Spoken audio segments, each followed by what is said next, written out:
அத்தனை பேரும் அல்லும்படி 6 முதல் 60% வரை ஆடி தள்ளுபடியுடன் சூப்பர் சரவணா ஸ்டோர்ஸ். ஆச்சி மசாலா எந்த சமையலும் ருசி தேடும் ரகசியம் 20 ரூபாய். ஹாலிடேஸ்னாலே அது நம்ம GT Holidays தான். GT Holidays, South India's #1 travel brand. You know you are special when you're with GT Holidays. கடந்த சில நாட்களாக தலைமறைவாக இருந்த முன்னாள் அமைச்சர் செந்தில் பாலாஜி மற்றும் அவரது சகோதரர் அசோக் குமார் இருவருக்கும் இன்னைக்கு நீதிமன்றம் முன்ஜாமீன் கொடுத்திருக்கு. என்ன நடந்துச்சு நீதிமன்றத்தில், எப்படி முன்ஜாமீன் கொடுக்கப்பட்டுச்சு, என்னென்ன நிபந்தனைகள் அவர்களுக்கு விதிக்கப்பட்டிருக்கு அப்படிங்கிறது தொடர்பாக பார்க்கலாம். அரசியல் களத்தில் இது என்ன தாக்கத்தை ஏற்படுத்தும் அப்படிங்கிற விதமாகவும் பேசுவோம். இன்னொரு புறம் தாவேகா கூட்டணிகள் ஒன்று சேர்ந்து திமுகவை எதிர்க்கிறதுக்கு பதிலாக தங்களுக்குள்ளேயே அடிச்சுக்கிறது எதனுடைய வெளிப்பாடு, அதன் மூலமாக எதை மடைமாற்றும் ஏற்பாடு இது அப்படிங்கிற விஷயங்களும் விவாதிக்கப்படுது. அது குறித்தும் பேசலாம். Welcome to sensation.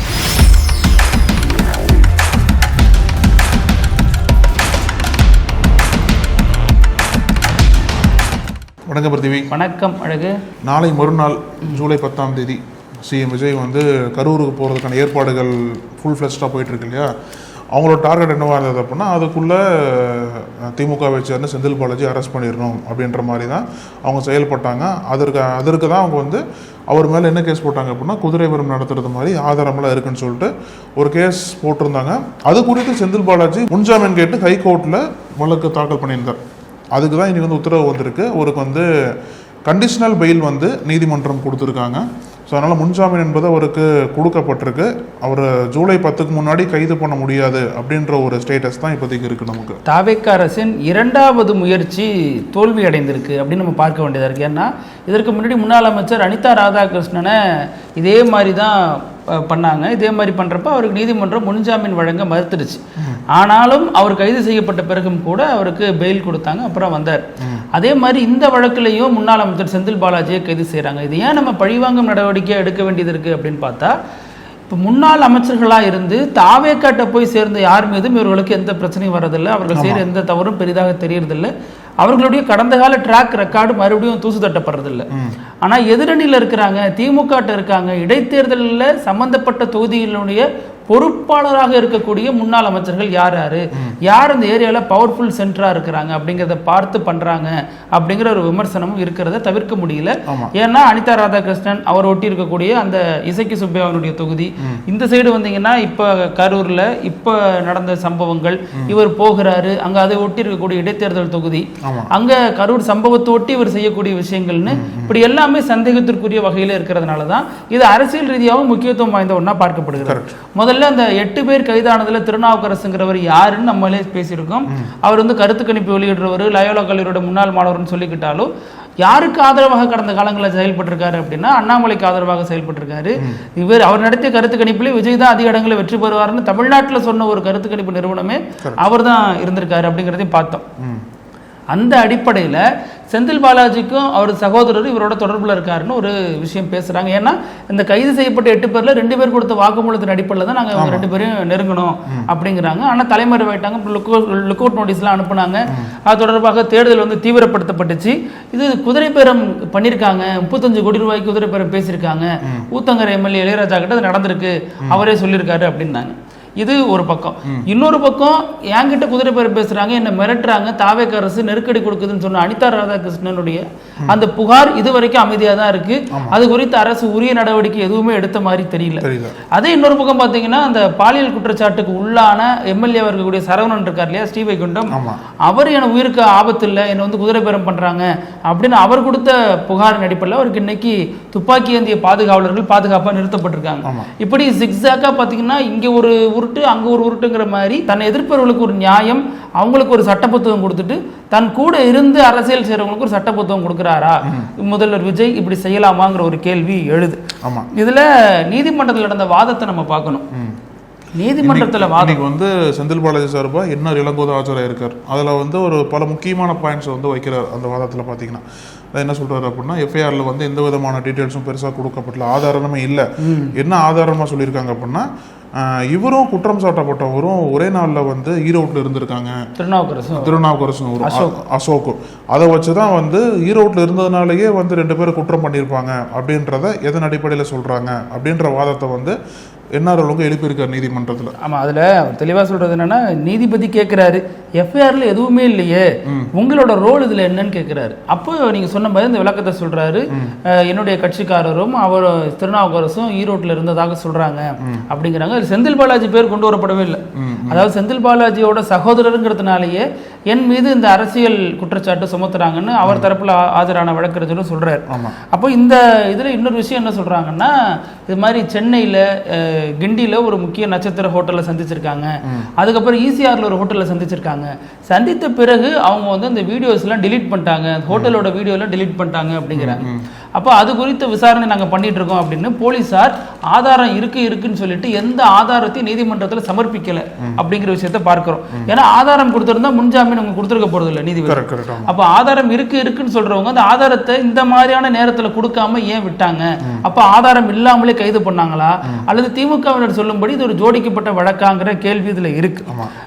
ரெண்டாவது, இதுல இனிமே முன்ஜாமீன் இப்போ கொடுத்ததன் மூலமாக அவங்க தினமும் காலை மாலை வந்து காவல் நிலையத்தில் ஆஜராகி திருவள்ளுவரில் கையெழுத்து போடணும் அப்படின்னு ஒரு கண்டிஷன் கொடுத்திருக்காரு நீதிபதி. இது திமுகவுக்கு ஒரு ரிலீஃபா பார்க்கப்படுகிறது இப்போதைக்கு. நேற்று தான் உச்சநீதிமன்றத்தில் ஒரு பின்னடைவா பார்க்கப்பட்ட நேரத்தில் இன்னைக்கு விட்டெடுத்த மீண்டும் திமுக பிடித்திருக்கு அப்படின்னு சொன்னாலும் தாவேக்காவுக்கு ஒரு சர்க்கிளா, ரெண்டாவது சர்க்கிளாக பார்க்கப்படுகிறது. அனிதா ராதாகிருஷ்ணன் விவகாரத்தில் இன்னைக்கு அப்படியே விட்டுட்டாங்க. அதுக்கு மேல ஒன்றும் மூவ் பண்ண முடியல. ஒரு டெஃபமேஷன் கேஸ்ல எவ்வளவு போக முடியுங்கிறதுனால அப்படியே விட்டுட்டாங்க. ஆனா அந்த கைது நடவடிக்கை, பழிவாங்கும் நடவடிக்கைக்கு தற்காலிக முற்றுப்புள்ளி வச்சிருக்காங்க நீதிமன்றம் அப்படிங்கிற விஷயத்தையும் பார்க்க முடியும். எனக்கு நம்ம இது பார்க்கும்போது டிவிகே வர்சஸ் டிஎம்கே வந்து தேர்தல் முடிவுகள் மாதிரிதான் இருக்கு. இன்னைக்கார் லீட்ல இருக்கா, நாளைக்கார் ட்ரையல்ல இருக்கா, இன்னைக்கார் லீட்ல இருக்கா அப்படின்ட்டு. நேற்றுக்கு டிஎம்கேக்கு ஒரு பெரிய பின்னடைவு, இன்னைக்கு டிஎம்கேக்கு வந்து இது ஒரு ரிலீஃப் கிடைச்சிருக்கு. அப்போ இன்னைக்கு டிஎம்கே லீட் எடுத்துட்டாங்க, நாளைக்கு டிவிக்கு லீட் எடுக்குமா அப்படின்ற மாதிரி அந்த தேர்தல் கவுண்ட் பண்ற மாதிரியே தோணுது. ஆமா, அந்த மாதிரி போயிட்டு இருக்கு. யார் கோல் அடிப்பாங்க அப்படின்ட்டு, யார் சேம் சைட் கோல் போட போறாங்க. ஆனா சேம் சைட் கோல் பத்தி பேசும்போது கூட்டணி கட்சிகளை சொல்லலாம், தாவேகா கூட்டணி கட்சிகளை அவங்களுக்குள்ளே சேம் சைட் கோல் போட்டு அவங்களே காட்டி கொடுத்துருக்காங்க, அவங்களே விமர்சனம் பண்ணிக்கிறாங்க, அவங்களே முரணா பேசிக்கிறாங்க. ஆமா, இதுல நீங்க நம்ம நேற்று தான் சொல்லியிருந்தோம், திருமாவுக்கு எதிராக காங்கிரஸ் தலைவர் மாணிக்கம் தாகூர் பேசியிருக்காரு. திருமா என்ன சொல்றாரு, அமைச்சரவையில நாங்க இடம்பெற்றிருக்கோம், தாவேகா கூட்டணியில நாங்க இல்ல, இது வரைக்கும் அபிஷியலா டிக்ளேர் செய்யப்படல, இந்த கூட்டணிக்கு பெயர் வைக்கப்படல. திருமா சொல்றது ஃபேக்ட், இது வரைக்கும் இப்படிதான் இருக்கு சொல்றாரு. இல்ல அவரே கூட மாத்தி பேசுற வாய்ப்பு இருக்குல்ல? இல்ல, அவரு மாற்றி பேசுறதுக்கான அந்த விமர்சனத்தை சந்திக்கின்றோம். அரசியல் ரீதியாக எல்லோரும் விமர்சனத்துக்கு உட்பட்டவங்க தான். ஆனா அவர் சொல்றது இது வரைக்கும் கூட்டணிக்கு பெயர் வைக்கல. ஆமா, பெயர் வைக்கல. திருமா சொல்றாரு இந்த கூட்டணி இன்னும் வந்து உறுதி செய்யப்படலைங்கிறாரு. ஆனா காங்கிரஸ் தான் நான் கூட்டணியில இருக்கோம் அப்படிங்கிறாங்க, மதிமுகவும் சொல்றாங்களே ஒழிஞ்சு விஜய் தரப்புல எதுவும் சொல்லப்பட்டுச்சாங்கிறதுக்கான கேள்விக்கான பதில் தான் இல்லங்கிறது தான். அதனாலதான் கோவளத்துல கூப்பிட்டு எல்லாத்தையும் சந்திச்சு டீ பார்ட்டி தோழமை கட்சிகளுக்கான சந்திப்பு. ஆனா இவங்க எல்லாம் தான் கையை சேர்த்து தூக்குனாங்களே ஒழிஞ்சு விஜய் வந்து முன்னாடி நின்று வாங்க எல்லாம் கை தூக்கலாம் அப்படின்னு சொன்னா தானே அது கூட்டணி சந்திப்பா மாறும். தோழமை கட்சிகளோட சந்திப்பு, டீ கொடுத்தாங்க, காஃபி கொடுத்தாங்க, எல்லாருக்கும் திமுக மீதான தனது கோபத்தை வெளிப்படுத்துறது ஒரு வாய்ப்பா அது அமைஞ்சிச்சு. இப்ப இந்த சந்திப்புக்கு பிறகுதான் இப்படி ஒரு விஷயத்த திரும்ப சொல்றாரு. விருது வழங்கும் விழாவில் திமுக வந்து நாங்க கழட்டி விடல, திமுக தான் எங்களை கழட்டி விட்டுடுச்சு, எங்க கூட இருந்த பனையூர் பாபு சேர்த்துக்கிட்டாங்கன்றப்ப இந்த தரப்புல கேட்டாங்க, நீங்க தானங்க எலெக்ஷனுக்கு ரிசல்ட் வந்த உடனே போய் அங்க சேர்ந்துட்டீங்க, நீங்க போய் கூட்டணிக்கு போனதுக்கு அப்புறம் தானே இவங்க வந்து பனையூர் பாபு கூப்பிட்டாங்க அப்படின்னு ரெண்டு தரப்புலையும் சூடான வாத பிரதிவாதங்கள் அனல் பறந்துச்சு. அதற்கு பிறகும் கூட திரும்ப வந்து திமுகவோட உறவு தொடர்கிறதுன்னு மாதிரி ஸ்டேட்மெண்ட் விட்டாரு. அதற்கு பிறகு அதுக்கு விளக்கம் கொடுத்தாங்க. அந்த பாஸ்ட் டென்ஸ்ல சொன்னது பிரசன்ட் டென்ஸ்ல நீங்க போட்டீங்கிற மாதிரி கிராமர் பாடம்லாம் எடுத்தாங்க. அது ஒரு அரசியல் கட்சியினுடைய நிலைப்பாடு, தடுமாற்றம் எல்லாத்துக்கும் உட்பட்டது, விமர்சனத்துக்கு உட்பட்டதுதான். ஆனா வாய்ப்பு கிடைச்சிருச்சேங்கிறதுனால திருமாவை அடிக்க கூடாதுல்ல. திருமா வந்து அவர் சொல்லும்படியே ஒரு பிற்படுத்தப்பட்ட தாழ்த்தப்பட்ட சமூகத்திலிருந்து சுயம்பா முளைச்சு வந்த ஒரு தலைவர் இல்லையா, அரசியல் ரீதியாக விமர்சனம் வைக்கலாம். இதுதான் வாய்ப்புங்கிறதுனால போட்டு அடிக்கிறது எப்படி பாக்குறதுன்னு நம்ம பார்க்க வேண்டியதா இருக்கு. ஏன்னா மாணிக்கம் தாகூர் என்ன சொல்றாருன்னா, இவர் யாரு சொல்றதுக்கு மாணிக்கம் தாகூர், இவர் இந்த இதுல ஒருங்கிணைப்பாளரா? இவர் என்ன சொல்றாரு, திரும்ப வந்து வார்த்தை விளையாட்டுல ஈடுபடக்கூடாதுங்கிறாரு. வார்த்தை விளையாட்டுல ஈடுபடுறாரா இல்லையாங்கிறத தாவேக்கா முடிவு பண்ணிக்கிட்டோம். அந்த கூட்டணிக்கு இப்ப அவங்க தான் முன்கை எடுத்து அவங்க தான் முக்கியத்துவம் வாய்ந்த ஒரு பொசிஷன்ல இருக்காங்க. அப்போ அவங்க முடிவெடுத்து சொல்லட்டும், இவர் யாருங்கிற இப்ப மாணிக்கம் தாகூர் சொல்றதுக்கு. ஏன்னா மாணிக்கம் தாகூர் திருமா மாதிரி இன்னொரு கூட்டணி கட்சி தான், அதுல இன்னும் அபிஷியலா டிக்ளேர் பண்ணலனா கூட அமைச்சரவையில திருமா இடம்பெற்ற மாதிரி தான் இவர் இடம்பெற்றிருக்காரு. இதுல என்ன பெரிய வித்தியாசம்? இதுல இவர் வந்து திரும்ப வார்த்தை விளையாட்டுல ஈடுபடக்கூடாதுன்னு திருமாவுக்கு அட்வைஸ் சொல்றதுக்கு இவர் யாரு அப்படிங்கிற ஒரு கேள்வி. இன்னொன்னு, திருமாவை உச்சபட்சமா வைகோ கிண்டல் அடிச்சிட்டாரு. நேற்று வந்து ஒரு இடத்துல வந்து பேசுறப்ப இந்த மாதிரி அமைச்சரவையில இடம் பெற்றாலும் கூட்டணியில இல்ல, திமுக திமுகவோட நட்பு தொடர்கிறதுன்னு திரும்ப சொல்றாரு. இது எப்படி பாக்குறீங்கன்னு கேட்டப்ப வைகோ சொல்றாரு அது வந்து நோபல் கொடுக்க வேண்டிய பதில் அப்படிங்கிறாரு. அப்ப நோபல் கொடுக்க வேண்டிய பதில்னா இந்த அளவுக்கு வைகோ இறங்கி விமர்சிக்க வேண்டிய அவசியம் என்ன? இதற்கு முன்னாடியே விசிகாவை விமர்சிச்சிருக்காரு அவர்.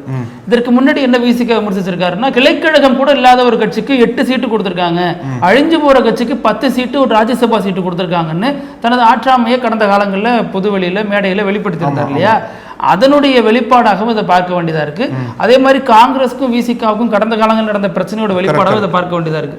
ஏன்னா 2 பேர்ல யாருக்கு அதிக ஓட்டு வங்கி ஓட் பேங்க் இருக்கு அப்படின்னு வன்னியரசு பேசின பேச்சு இன்னமும் சமூக வலைதளங்கள்ல கிடைக்கும். ஒரு தொலைக்காட்சி விவாதத்துல கடுமையான வார்த்தைகளை பயன்படுத்தியிருந்தார். அப்போ இது எல்லாமே இப்போ வந்து ஏன் பேசிட்டு இருக்காங்க, ஏன் திருமாவை குறி வைக்கிறாங்க? மற்றவர்கள் குறி வச்சது வேற, திருமாவை திமுக தலைமை இன்னும் விமர்சிக்கவே இல்லை. நல்லா கவனிச்சிங்கன்னா சோஃபா வாங்கிட்டு போயிட்டாங்கன்னு பொதுவான விமர்சனத்தை தான் வைக்கிறாங்களே ஒழிஞ்சு திருமா மீது தனிப்பட்ட விமர்சனத்தை இன்னும் திமுக தலைமை முன் வைக்கல, ஸ்டாலினோ உதயநிதியோ வைக்கல. அதற்கு பதிலாக ஆராசா போன்றவர் முன் வச்சனர். அதற்கான பதிலடியே வன்னியரசு போன்றவர் கொடுத்துட்டாங்க. போராட்டங்களும் நடந்துச்சு. அது இன்னமும் அப்புறம் ஸ்டாலின் ஒரு பதிவு போட்டாரு, இந்த மாதிரி கருத்து பதிவிடக்கூடாது, கூட்டணி கட்சிகள் எங்க போகணுங்கிறது அவங்க உரிமை அப்படிங்கிற மாதிரி அவர் போட்டிருந்தாருன்னு வச்சுங்களேன். அப்ப இதையெல்லாம் தாண்டி பார்த்தோம் அப்படின்னா ஏன் இவங்களுக்குள்ளே அடிச்சுக்கிறாங்க? இவங்களுக்குள்ள அடிச்சுக்கிறதுனால இப்ப என்ன ஆயிட போகுது?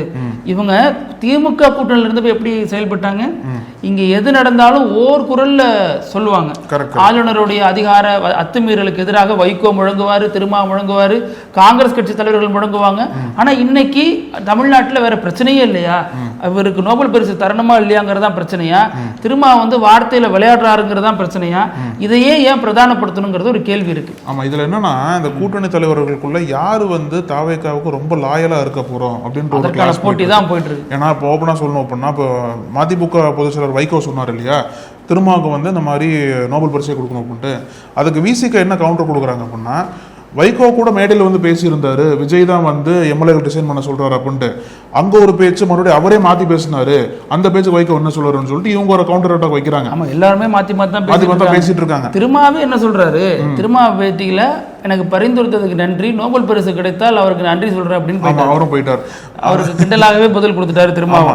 இதுல என்ன இன்னொரு ஒரு பெரிய ஃபைட் என்ன அப்படின்னா, சமீபத்தில் கூட பேசணும் சென்சேஷன்ல, அந்த கூட்டணிக்கு யார் வந்து ஒருங்கிணைப்பாளராக வர்றது அப்படின்ற போட்டி வந்து வைகோ வெர்சஸ் திருமாவளவன் அப்படின்ற ஒரு போட்டியா மாறிடுச்சு. ஒரு சிலர் வந்து வைகோ வெர்சஸ் மாணிக்கம் தாகூர் தான் பிரைமரி போட்டி இருந்தது. ஆனா அமைச்சர் ராதாவர்ஜனா வந்து என்ன சொன்னார் அப்படின்னா, திருமாவளவனை கொண்டு வரலான்னு சொல்லிட்டு அவரோட சைட்ல ஒரு லாபி பண்ண ஆரம்பிச்சாங்க. ஆனா வைகோக்கு தான் கொடுக்கணும்னு சொல்லிட்டு இன்னொரு லாபி வந்து செயல்பட ஆரம்பிச்சாங்க. அப்ப அந்த ஒருங்கிணைப்பாளர் பதவி என்பது திருமாவுக்கு ஆல்ரெடி எக்ஸ்பீரியன்ஸ் இருக்கு, ஒருங்கிணைப்பாளரா இருக்கு, அந்த எக்ஸ்பீரியன்ஸ் இருக்கு இல்லையா? அதனால இப்ப வந்து அந்த 2 பேருக்கும் மோதல். அதனாலதான் வந்து 2 பேரும் வெளிப்படையா வந்து ஒருவருக்கு ஒரு வார்த்தை போரில் வந்து இது பண்ணி யார் தாவேக்காவுக்கு லாயலாக இருக்க போகிறோம் அப்படின்றத வந்து அவங்க டிஸ்பிளே பண்ணுறதுக்காண்டி இந்த மாதிரி பண்ணுறாங்களோ அப்படின்ற சந்தேகம் தான் எழுது. ஏன்னா இந்த ஒருங்கிணைப்பாளர் பதவி என்பது கூட்டணியோட முக்கியமான பதவி. அதை வைகோ வாங்கணும் அப்படின்னா வைகோ ரொம்ப தீவிர ஆதரவாளராக இருக்கணும், திரும்ப வாங்கணும் அப்படின்னா அவரும் தீவிர ஆதரவாளராக இருக்கணும். அப்போ 2 பேரும் வந்து யார் மோதி யார் வந்து இதை வந்து இது பண்ண போகிறாங்க, யாருக்கு அந்த பதவி போகுது அப்படின்றதுக்கான முன்னோட்டமாக தான் இந்த மோதல் வந்து எல்லாம் பார்க்குறாங்க. ஆமாம், இப்போ இவங்க மோதிக்கிறதுனால என்னென்ன விஷயங்கள் டைவர்ட் ஆகுது அப்படின்னு நம்ம பார்க்க வேண்டியதாக இருக்குது. முதல் விஷயம், எம்பிபிஎஸ்க்கு இன்னைக்கு தமிழ்நாட்டில் அதிக சீட்டு இருந்தது போக இன்னைக்கு அதனுடைய எண்ணிக்கை குறைக்கப்பட்டிருக்கு. அது குறித்து இந்த தலைவர்கள்லாம் கடுமையாக பேசியிருப்பாங்க. ஆனால் ஏன் பேசலை? இவங்களுக்குள்ள உண்டான பிரச்சனைகள் பற்றியே பேசப்படுதுங்கிறது ஒரு கேள்வி. அடுத்து வழக்கறிஞர்கள், அரசு வழக்கறிஞர்கள் நியமனத்தில் ஊழல் நடந்திருக்கு. அது தாவேக்காவினுடைய பெண் வழக்கறிஞர் ஒருத்தரே சொல்லியிருக்காரு. அதுபோக ஆடு திருடியவருக்கு அரசு பதவியா நயினா நாகேந்திரன் கேள்வி எழுப்பியிருக்காரு. அப்ப இது குறித்தெல்லாம் எந்த பதிலும் இல்லை. அப்புறம் டாஸ்மாக் ஊழியர்களுக்கு பணி நிரந்தரம் செய்யறோம் அப்படின்னு சொல்லிட்டு இன்னைக்கு 25% அவங்களுக்கு ஊதிய உயர்வு கொடுத்துருக்கீங்க. ஆனா ஏன் தொழிற்சங்கம் கூட கலந்தாலோசிக்காம நீங்களே தன்னிச்சையா முடிவெடுக்கிறீங்க அப்படின்னு சிஐடியு பிரச்சனையில் இறங்கியிருக்காங்க. அப்ப இதையெல்லாம் தலைவர்கள் பேசாம தங்களுக்குள்ள ஏன் பிரச்சனையில் ஈடுபடுறாங்க? இன்னும் பார்த்தோம் அப்படின்னா 100 நாள் வேலை வாய்ப்பு, ஆளுநருடைய தலையீடு, மின்தடை, மேகதாது, அதிமுக கபலீகரம் செய்யறது, இது எதற்குமே அவங்க காட்டமான பதில் சொல்லாம தங்களுக்குள்ள பேசுகிறது. இதையெல்லாம் திசை திருப்பதானா? சமீபத்தில் விஜயபாஸ்கர் வந்து சேர்ந்தாரு, அதை பத்தி எல்லாம் ஏன் இந்த தலைவர்கள் பெரிய அளவுல கருத்து சொல்ல, கேட்டாலும் அதிமுக கேட்டுங்க அப்படிங்கிறாங்க. இப்ப அமைச்சர் கீர்த்தனா வந்து செய்யக்கூடிய வேலைகள், இங்க வந்து பள்ளி ஒரு பள்ளிக்கு போயிட்டு அந்த கிளாஸ்ல வந்து சந்திச்சு மாணவர்கிட்ட பேசின விஷயங்கள்லாம் அவங்கள்ட்ட தான் கேட்கணும் அப்படின்னு எல்லாத்தையும் டைவர்ட் பண்றவங்க இதற்கு மட்டும் ஏன் நேருக்கு நேரம் ரெண்டு சண்டை போட்டுக்கிறாங்க? அப்போ இது வந்து அதையெல்லாம் டைவர்ட் பண்றதுக்கான வேலையாங்கிறது ஒரு கேள்வி. ரெண்டாவது, திருமா குறிவைக்கப்படுகிறாரா எல்லாராலையும் இந்த சூழல்ல அப்படிங்கிறது இன்னொரு கேள்வி. இதுல வந்து இன்னொன்று சொல்லணும்னா சமூக நீதித்துறை அமைச்சருங்கிறது கூட இப்ப சர்ச்சையாயிருக்கு. அதுதான் பெரிய சர்ச்சையா மாறி இருக்கு. அதுக்கு என்ன எதிர்ப்பு அப்படின்னா விசிகள் இருந்து எதிர்ப்பு வந்திருக்கு. இப்போ அந்த துறை பேர் வந்து மாத்துறாங்க இல்லையா, வன்னியரசு அமைச்சரானதுக்கு அப்புறம். அது முன்னாடி வந்து ஆதிதிராவிட நலத்துறை அமைச்சராக வந்து இருந்தது. ஆமாம், வன்னியரசு அமைச்சரானதுக்கப்புறம் அந்த துறையோட பேர் சமூக நீதித்துறைன்னு சொல்லிட்டு சிஎம் விஜய் வந்து மாற்றினார். இப்போ எதுக்காக அந்த பெயர் மாற்றம் வந்தது? அந்த ஆதி திராவிடர் அப்படின்றதுக்கு திராவிடம் அப்படின்ற சொல்லுக்கு பதிலாக எதுக்காக அந்த ஒரு பெயர் மாற்றத்தை விஜய் பண்ணார்? அப்படின்னா திராவிடத்துக்கு அகேன்ஸ்டாக விஜய் செயல்படுறாரா, அந்த ஒரு கம்யூனிட்டிக்கு அகேன்ஸ்டாக விஜய் செயல்படுறாரான்னு சொல்லிட்டு விசிகாவை சேர்ந்த ரவிக்குமாரே கேள்வி எழுப்பியிருக்கார். அதுக்கு வன்னியரசும் திருப்பி பதில் கொடுத்திருக்காரு. ஆனால் விசிகாவுக்குள்ளேயே இந்த பெயர் மாற்றம் என்பது மீண்டும் ஒரு விவாதத்தை ஏற்படுத்தி இருக்கிறது என்பதை யாரும் எதிர்பார்த்திருக்க மாட்டாங்க. ஆனால் இந்த எதிர்ப்பு வந்து விசிகாக்குள்ள இருந்து வந்திருக்கு. அதுதான் முக்கியமான விஷயம். விசிகாவிலிருந்து ரவிக்குமார் மட்டும் இல்ல, கௌதம சன்னாவும் இதுக்கான எதிர்வினையை சொல்லியிருந்தாரு. இது வந்து யாரை கேட்டு இதை பண்ணீங்க, இதற்கான ஒரு சின்ன அளவிலான ஒரு டிஸ்கஷனாச்சும் நடந்துச்சா? ஒரு சமூகத்துல, ஒரு அரசுல, ஒரு மாநிலத்துல இந்த மாதிரியான முக்கிய முடிவுகள் எடுக்கும் பொழுது அது மேலோட்டமா எப்படி கடந்து போறது? இந்த கோரிக்கை யார் வச்ச கோரிக்கைன்னு முதல்ல பார்க்கணும். இந்த ஆதி திராவிடர் நலத்துறையை சமூக நீதி நலத்துறையா மாத்தணும்னு சொன்னது யாரு? சமூக நீதித்துறையா மாத்தணுங்கிற கோரிக்கை வச்சது யாருன்னா, கடந்த காலங்கள்ல நம்ம பார்த்தோம் அப்படின்னா சமூக நீதி நலத்துறையாக ஆதி திராவிடர் நலத்துறையை மாத்தணும் அப்படின்னு சொன்னது யாருன்னா வலதுசாரி அமைப்பை சேர்ந்தவர்கள் தான் அந்த கோரிக்கை முன் வச்சாங்க. இப்ப இன்னைக்கு எந்த கோரிக்கையின் அடிப்படையில் இதை நீங்க நிறைவேற்றி இருக்கீங்க அப்படிங்கிற கேள்வி வைக்கிறாங்க. ஏன்னா இப்ப அவரு ரவிக்குமார் கொடுத்த ஒரு 2 பக்க கட்டுரையின் படியில நீங்க பாத்தீங்கன்னா 1998 அடல் பிஹாரி வாஜ்பாய் அவர் தான் மத்திய அரசுல ஆதி திராவிடர் நலத்துறைய சமூக நீதித்துறையா மாத்துறாரு. அப்போ அவங்களுக்கு இருந்த கொள்கை தான் இந்த அரசுக்கு இருக்காங்கிற ஒரு கேள்வி இருக்கு. ஏன்னா எதற்காக மாத்துறீங்க திடீர்னு? இப்போ நீங்க சொல்றீங்க ஆதி திராவிடங்கிறது ஒரு ஜாதிங்கிற மைண்ட் செட்ல தான் அவங்க அதை பாக்குறாங்க. அதுக்கப்புறம் தான் அவங்க மாறுறாங்க. அப்படிங்கிறப்ப அவங்க என்ன சொல்றாங்கன்னா, ஆதி திராவிடர் நலத்துறை இன்னைக்கு இருந்துச்சு, இது சமூக நீதித்துறையா மாத்திட்டீங்க. நாளைக்கு ஒருத்தர் அந்த பொறுப்புக்கு வராருன்னா அது பொதுவான ஒரு விஷயமா பார்க்கப்படும். ஆதி திராவிடர்களுக்கு முக்கியத்துவம் கொடுக்கணும், ஆதி திராவிடர்களை அப்லிஃப்ட் பண்ணணும் அப்படிங்கிற எண்ணத்துக்கு பதிலாக சமூக நீதித்துறையா அது வந்து எல்லோருக்குமான ஒரு துறையா பார்க்கப்படும் பொழுது கூடுதல் முக்கியத்துவம் தரக்கூடிய ஒரு துறையாக பார்க்கப்படாது. அது இப்போ வன்னியரசு இருக்காரு, அதை பார்த்துப்பாரு. இப்ப நாளைக்கு வேற ஒருத்தர் வராரு, வேற ஒரு நபர் அந்த துறையை கையாளுறாரு அப்படின்னா இந்த பொறுப்புகளோட இது வந்து உள்வாங்கி செயல்பட முடியுமா? இது சின்ன விஷயம் தான், ஆனா பெரிய தாக்கத்தை ஏற்படுத்தும். இதுக்கு முறையான ஒரு விவாதம் நடந்திருக்கணும், சட்டமன்றத்திலாச்சும் நடந்திருக்கணும் அப்படின்னு அவங்க கோரிக்கை வைக்கிறாங்க. விசிகா உள்ளிருந்தே அந்த பிரச்சனை எழுப்பப்படுது. இதுவும் திருமாவுக்கு எதிராக மாறுகிறதான்னு ஒரு கேள்வி இருக்கு. ஏன்னா திருமா அது குறித்து எந்த பதிலும் சொல்லல. அப்போ இதை எப்படி பாக்குறதுன்னா, வன்னியரசு ஒரு பதில் சொல்றாரு, சமூக நீதித்துறையின் அப்படின்னாலே எல்லாருக்குமான துறை தான், அதனால அது சரியான மாற்றம் தான் அப்படின்னு தாவேக்காவின் குரலாக வன்னியரசு ஒலிக்கிறார், விசிகாவின் குரலாக ரவிக்குமார் ஒலிக்கிறார். என்ன நடக்கிறது இந்த கூட்டணிகளுக்குள்ள அப்படிங்கிறதெல்லாம் பெரிய மர்மமான விஷயமா இருக்கு. இப்போ நாளை மறுநாள் வந்து விஜய் பதவியேற்று 2 மாதங்கள் முடிய போகுது. அதுக்குள்ள பார்த்தீங்கன்னா பல குழப்பங்கள், பல குதிரை பேரங்கள் அப்படின்ற பல அத்தியாயங்கள்னு சொல்லலாம். அந்த அளவுக்கு சீரியல் மாதிரி போயிட்டு இருக்கு. அடுத்து என்ன நடக்கும்னு தெரியாம இதுக்கு பின்னாடி திரைமறைவுகளை பல முக்கியமான திட்டங்கள் குறித்து நம்ம வந்து விவாதம் பண்ணுறதே இல்லை. அந்த அளவுக்கு சூழ்நிலை என்பது போயிட்டு இருக்குன்னு தான் சொல்லணும். இப்போ நம்ம வீடியோவோட இறுதி பகுதி வினோத செய்தி. அதாவது மத்திய பிரதேசத்தில் ஒருத்தர் வந்து பசிச்சிருக்கு போல் இருக்கு. பசியில் என்ன பண்ணியிருக்காரு அப்படின்னா, ஒருத்தர் தான் பசிக்குமா இல்லை, இந்த குறிப்பிட்ட நபருக்கு என்ன இந்த இதெல்லாம் இன்வால்வ் ஆன நபருக்கு சொல்கிறேன். இவருக்கு வந்து பசி எடுத்திருக்கு போல் இருக்கு. சமோசா வாங்கி சாப்பிடுறதுக்கு திடீர்னு இறங்கி சமோசா வாங்கிட்டு வந்திருக்காரு. அப்படியா? ஆமா ஆமா பார்த்தேன். ஒரு பெரிய வண்டி எடுத்துட்டு போயிட்டு, பெரிய வண்டி, ஆமா பெரிய வண்டினா ட்ரெயின் ஓட்டிட்டு இருந்திருக்காரு. லோக்கோ பைலட் இவரு. ஆக்சுவலா வந்து எதுக்கு ட்ரெயின் நிப்பாட்டினார்னே தெரியல. அப்புறம் தான் தெரிய வந்திருக்கு, சடனா ட்ரெயினை நிப்பாட்டி இறங்கி போய் கடையில் போய் சமோசா வாங்கிட்டு அப்படியே சாவகாசமாக ட்ரெயின் எடுத்துகிட்டு போயிருக்காரு மறுபடியும். ஆமாம், அந்த வீடியோ வைரல் ஆகுது. ஆமாம், இப்படி இல்லாமல் ட்ரெயின் எடுத்துவாங்க. அப்போ கிராசிங் போடுறதுல எதாவது கிராசிங் நிப்பாட்டுறாங்களோ, நம்ம தூங்கிட்டு இருப்போம், ஏதோ பெரிய 2-3 ட்ரெயின் கிராஸ் ஆகுது. ஆமாம். ஆனால் இது தொடர்பாக ரயில்வே துறை வந்து விளக்கம் கொடுத்துருக்கு. ரயில்வே அதிகாரிகள் சொல்கிறப்ப என்ன சொல்கிறாங்கன்னா, அது வீடியோ எடுக்கப்பட்டிருக்குது, புரியுது, நம்ம ரீஜனில் தான் வருது, அது குறித்து விசாரணை நடக்குது, அது உண்மையா பொய்யா, ஏன் நிறுத்தினாங்க, உண்மையிலே சமோசா வாங்க தான் நிப்பாட்டினாங்களா, அதெல்லாம் ஊடகங்கள் வர செய்தி மாதிரி உண்மையாங்கிறதுலாம் நாங்கள் நாங்க விசாரிச்சுட்டு சொல்றோம் அப்படின்னு அவங்க சொல்லியிருக்காங்க. ஆனா இப்படி நிறுத்த முடியுமா ஒரு ட்ரெயினை? டக்குன்னு சமோசா கடையை பார்த்து நிப்பாட்ட முடியுமா? அல்லது ட்ரெயினாக வேற வழி இல்லாம ஒரு சிக்னல்ல நிக்குது, அந்த சும்மா தானே இருக்க போறோம், சமோசா வாங்கிட்டு வருமே அப்படின்னு போய் வாங்கலாம். அல்லது இது எப்படி நம்ம எடுத்துக்கிறது தெரியல, இது அப்படி சமோசா வாங்குறதுக்காக ரயில நிப்பாட்டினாருன்னா அது எவ்வளவு பெரிய இழப்பை ஏற்படுத்தும் அப்படிங்கறதெல்லாம் அவருக்கு தெரியாமலா இருந்திருக்கும் அப்படின்னு பல கேள்விகள் இதை ஒட்டியே இருக்கு. இருந்தாலும் இனிமேல் ட்ரெயின் நின்னா நம்ம மைண்ட் சமோசா சாப்பிடுறாரோ பைலட் அப்படித்தானே தோணும். நம்ம இறங்கிடக்கூடாது, நம்ம இறங்கி சமோசா சாப்பிடக்கூடாது. ஆனாலும் ட்ரெயினுக்குள்ளேயே சமோசா எல்லாம் விற்கிறாங்கல்ல, ட்ரெயினுக்குள்ளேயே அதுக்கான டிபார்ட்மெண்ட், ஃபுட் டிபார்ட்மெண்ட் இருக்கு, சமோசா விற்கிறாங்க, டீ விற்கிறாங்க. அப்படிங்கிறப்ப அவர் ஏன் தனியா இறங்கி போய் சாப்பிடணும் அப்படிங்கிறது இன்னொரு கேள்வி இருக்கு. அவர் ஃபேவரட் கடையா இருந்திருக்கும். பேசுவோம் இதே மாதிரி பல செய்திகளோட நாளைக்கு சந்திக்கலாம். நன்றி. எனக்கு தொடர்ந்து பேசலாம் பத்தி. நன்றி. நக்கீரன் டிவிக்கு சப்ஸ்கிரைப் செய்யுங்கள். உங்கள் ஆதரவே எங்கள் பலம். ஆசிரியர்களுக்கு நண்பனாகவும் மாணவர்களுக்கு ஆசானாகவும் திகழும் தேர்வு வழிகாட்டி. ஒவ்வொரு பாடத்திற்கும் அனுபவமிக்க ஆசிரியர்களின் துல்லியமான தெளிவான விடைகள். CNC இருக்கு, தேர்வு பயம் எதற்கு? இது தீரன் பப்ளிஷிங் ஹவுஸ் விற்பனை வெளியீடு.